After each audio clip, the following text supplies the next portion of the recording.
What's up everybody, Commander Sanctum here, and today we have a brand new deck tech using Niko Light of Hope.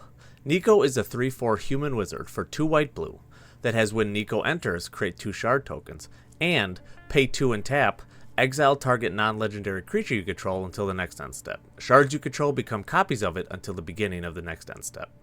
For this deck tech, we'll be using both of Niko's abilities heavily, by creating a large number of shard tokens before turning them into a bomb creature to take out our opponents. To get the shard tokens, we'll be focusing on using effects that flicker Niko to re-trigger the enter the battlefield effect. Once we have a number of shards, we'll use Niko's ability to turn them into a creature with the powerful attack trigger, letting us attack our opponents and gain a ton of powerful effects at the same time. With that, let's get into the card highlights. As I mentioned previously, we'll be using flicker effects on Niko to re-trigger their enter the battlefield effect of making shard tokens. Thankfully, since we're in blue-white, we have access to the best ways to do this. We have a number of good 1-mana spells to do this in Cloud Shift, Ephemerate, and Essence Flux. These are nice since they're so cheap and instants to boot, meaning they can be used to protect Niko against targeted removal if need be, while also making more shard tokens. We also have a number of repeatable effects that do this on end step.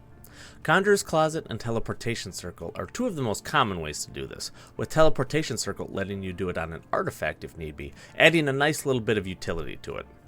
Thassa Deep Dwelling also has this effect, alongside being an indestructible creature in certain situations, with a nice tap down ability, making this one of the best consistent flicker effects we have.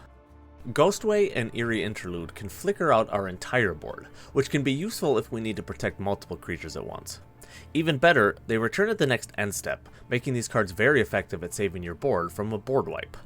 Just make sure to be careful about casting Ghostway while your shard tokens are creatures.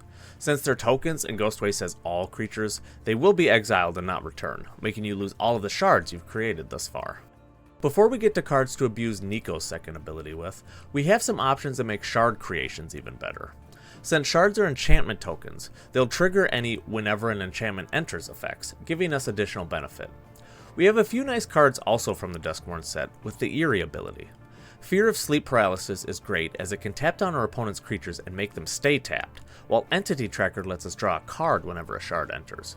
Entity Tracker is especially nasty, since every flicker spell we cast against Niko will net us 2 cards, giving us a huge card advantage. Ghostly Dancers can make us an army of tokens, while also having the added benefit of returning an enchantment from the graveyard when it enters. Speaking of tokens, we have a number of other cards that generate us tokens when an enchantment enters. Ajani's Chosen will make us 2/2 cats, while Gremlin Tamer creates 1/1 gremlins for us. Archon of Sun's Grace is especially great, as it will make us 2/2 flying Pegasi that also have lifelink, letting us get back into the game if we're a bit low on life. To start out with attack triggers that work well with shards, we have a few that increase the power and toughness of all of our creatures on attack.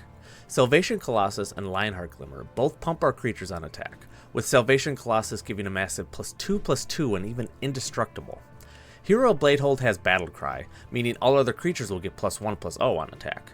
Even better, Hero of Bladehold makes additional tokens that are tapped and attacking, meaning you'll get exponentially more tokens the more heroes you create with Niko's ability. This goes the same for the pumps. They stack on each other, so if you have 5 Salvation Colossi attacking, each one will get a massive +8/+8 increase. We also have cards that help us control our opponent's creatures. Frost Titan is an excellent example, as it'll tap down our opponent's creatures on attack, letting us get through with some massive damage, while also preventing our opponent from being able to attack back on their turn. Sludge Monster turns creatures into vanilla 2/2s, and since we'll be attacking with multiple copies of Sludge Monster, there's a high likelihood we'll be able to do this against all of our opponent's creatures at once. Bane of Bala Ged can completely annihilate our opponent's board of permanents. While usually this may be frowned upon, since it can also count as land destruction, the fact that they'll be getting attacked with multiple 7/5s means they'll likely be dead soon anyways. We also have attack triggers that can act as good utility, or even immediate win conditions. Epistolary Librarian is an excellent way to cast basically all of the spells in our hand, since we'll be able to cast multiple if we copy it with Niko's ability. 20-Toed Toad can win the game on the spot if we have enough shards. 20 to be exact, as the Toad can trigger and add 20 counters before checking to see if it has 20 counters on it. Even if you don't immediately win with it, the Toad will not only draw you tons of cards, but the shard tokens themselves will keep the +1/+1 counters on them when they lose the creature type, meaning the next time you activate Niko's ability, the copied creatures will be larger than they usually would be. Giggling Skitterspike can end games immediately if there are enough shard tokens. Even without the monstrous, attacking with a large number of Skitterspikes that immediately do 1 damage to each opponent could end the game at any point. While optional due to their high monetary cost, token doublers work wonders in such a deck, as it'll allow us to make shard tokens at a much quicker rate. Mondrak, Glory Dominus, and Anointed Procession are 2 such cards that will do this, being very efficient with flickering Niko over and over. When looking at token doublers, it's important to make sure that the card can double non-creature tokens. Since the shards are not creatures when they're created, they wouldn't be affected by something like Ozure Tak, Deepest Foundation, which specifically increases the number of creature tokens created. Finally, we have some utility cards that work well with Niko. Oreskos Explorer and Solemn Simulacrum are both great ramp options for Azorius colors, allowing us to get lands out of our deck. Since we have a major flicker theme in the deck, we can even use those against these 2 cards if we're really behind in mana, since both of them are enter the battlefield triggers just like Niko. Niko Aris is the only other card in Magic that can create shard tokens, making it an auto-include in such a deck that wants to make as many shards as possible. Sphere of Safety is the ultimate defensive/protection spell in such a deck, since the shard tokens are enchantments and thus will count towards the enchantment count of the sphere. Here is an example deck list utilizing all the previously mentioned cards. Additional cards include more attack trigger benefits, such as Gary Clone and Warren Warleader, additional flicker effects in Soul Herder and Momentary Blink, and some counterspell protections in Negate and Dovin's Veto. Niko Light of Hope is an extremely fun card to play and very easy to build around to abuse their mechanics. Many of the flicker spells we have access to are such a cheap cost from a mana value perspective that it'd be very easy to make upwards of 8 or more shard tokens in a turn. Most of them are instants as well, since they can double as a protection spell for a creature, so you can really come out of nowhere by casting them on an opponent's turn, making a ton of shards, then on your turn making them into some bomb creature to swing for lethal. It's also important to remember too that Niko's second ability can be activated defensively.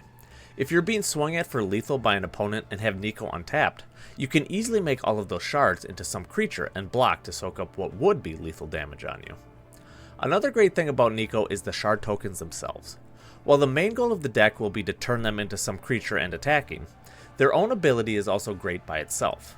Being able to pay 2 to scry and draw is not something that should be forgotten, as this can easily let you dig for something to get you out of a seriously bad situation. Niko does have some drawbacks, however. For one, the deck is pretty much completely reliant on Niko being on the battlefield and kept alive, so if your opponents consistently kill them as soon as they're played, it may be hard to get the deck going. The flicker spells do help prevent this in some situations, however, so that's at least a plus.